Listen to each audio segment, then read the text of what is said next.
So now I'm going to come in and tidy up this sort of smooth up this edge here. One of the things that's really hard when you're starting to use Illustrator, doing any kind of drawing, fashion garment drawing or anything, is keeping the curves smooth, and it all comes down to controlling these little fellas, the anchor points and the handles. And the problem I've got here is, you can see as I move that one round, I've actually got an anchor point which has a cusp point, so the handles on each side are moving separately, and that is where you're going to get these little kinks in here. Now, it would probably be easier to redraw this from scratch, but I'm going to use this as an outline.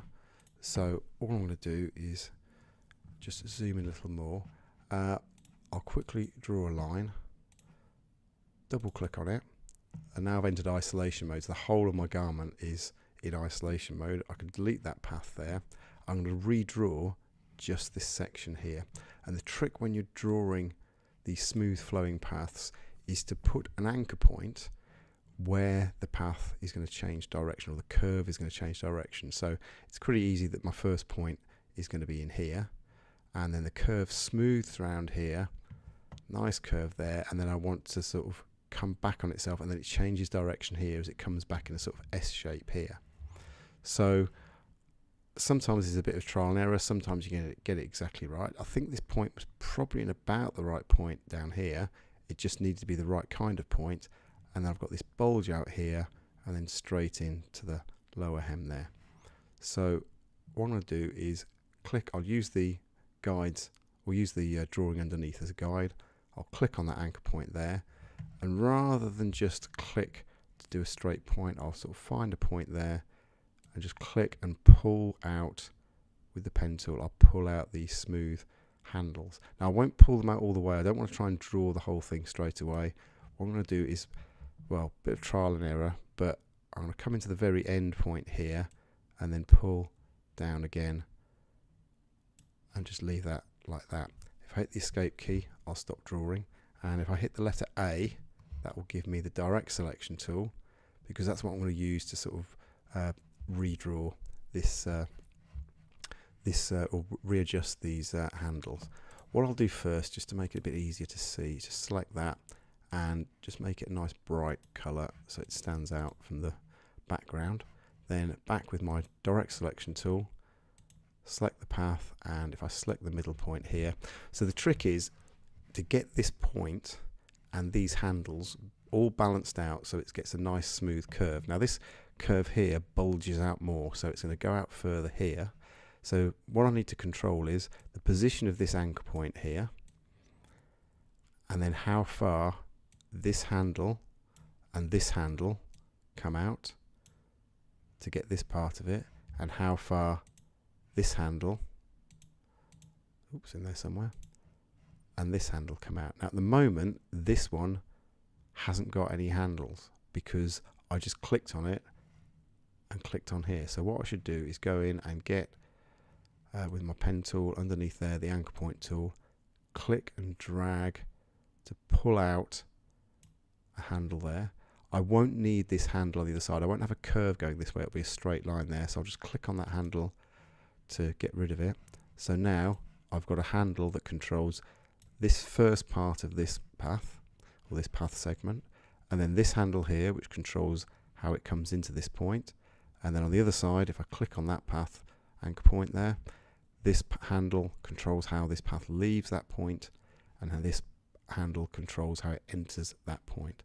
So all I'm going to do is just tweak these a little bit, and it can feel a bit like you're chopping the legs or shortening the legs on a table to try and get it to stand up nice and level, but with a bit of practice you can get not only a nice smooth curve, but you'll actually be smoothing out your lines here, and you can see I've already got a nicer smoother curve here. So if I'm happy with what I've got so far, to get out of isolation mode I hit the escape key, and what I'll do is I've got my path here that I've drawn. I'll just drag through everything there, because it actually works better if you look at the path with nothing behind it, because you can see how smooth it is or isn't. Sometimes when you're following a drawing, whether it's a drawing you've already done in Illustrator, or whether it's a sketch or something you've scanned in, it can actually interfere with what you're looking at by seeing what's underneath. So it's worth turning it off and actually working with what you can see to get the nice smoother lines. And I think it's not bad, but I just think there's still a little bit of a kink in there. So I'm just going to adjust that so it flattens out a bit more. Maybe a smoother curve there. I mean, sometimes you can actually move the position of the point itself. Actually, that worked less well. I think that's a nice smoother curve. So if I just turn everything back on, everything too much back on there. So all I need to do now is replace the original curve there with the one I've drawn. Now, as I said before, sometimes it's actually easier to just draw what you've got again, because it wouldn't be too much of a stretch to draw from here to here, draw that in, and then attach this along the bottom. But I'll just show you how easy it is to pull this in. So if I just turn off or hide that new path there, and then all I'm going to do, if I click on that path there, that point there, sorry, that anchor point there, shift click on this one here. So by selecting the 2 points in the middle of this line segment, if I just delete them, it will delete the entire path between them. And then of course I'll have to do the same thing on the other side. So click and shift click. So now I've got my garment there. So by having my magenta line there, just to make it a bit easier, what I'm going to do is just tidy this up a bit. So firstly, I'm going to make this black, and I'm going to select both of those, make sure the stroke has got a round cap there. You can see by giving it a round cap, I haven't even had to join it to make sure it looks like it actually joins. And the same down here, but of course I do want to join that, so all I'm going to do is just drag around there to select this part of the bodice and that new line, right click. No, I don't want to join here, do I? Because of course I need to include it over this side as well. So I'm just going to go and turn my guides back on, and then click away to deselect. I'm just going to flip this one across to the other side. Now I know that looks right, it fits right. So I'll press the letter O to bring up my reflect tool, hold down the Alt key and click on my center front guide, brings up my reflect box. I'll just preview that so I can see it's a vertical reflection, perfect fit there. Click on copy and off we go. So now you can see, and I'll just color this in just so you can see the difference. I've got my back neckline there, which I'll just hide away there. So I've got the pink path, my original one. I've got my hem down here, and then I've got my 2 parts I want to join together. So if I just select those 2 together, right click, join. Notice how it's picked up the attributes as I join. You can't have a pink path joined in to a black one. It all has to change the right color, so it chose black there, and I'll right click and join, and there we go. I'll do the same thing on this side, right click, join, and right click, join, just to make sure, yeah, it has joined both sides there. And I can always check, fill that in nicely or not so nicely, just to make sure that's all done. And you can see how the darts have actually disappeared behind, so I can use my layers panel just to reorder everything, get everything right. So ideally I want my bodice right at the bottom down here, that's there. And you can see now, because I've got this white filled in with pink, the darts have actually been filled in, so I don't need to fill in those darts. So I'll just select all those and I'll just get rid of the fill there. And you can see there, they're all layered together there.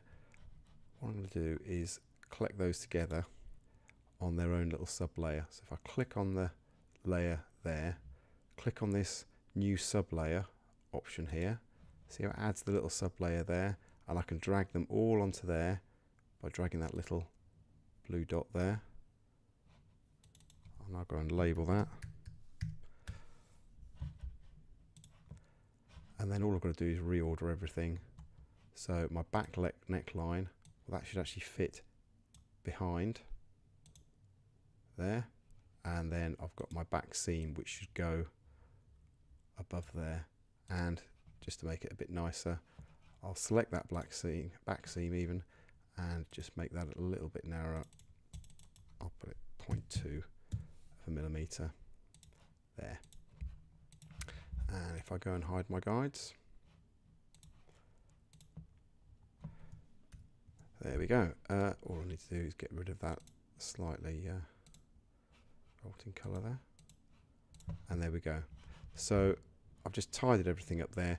Maybe sometimes on some garments where you've got a sort of sharp corner just here as well, so I want to just round that corner off. A quick way of doing that, I can get my direct selection tool again, just click on that point there, and you can see I've got this rounding button here. I can pull that in just to curve it just very slightly. I want it to match on both sides, so I'll just undo that.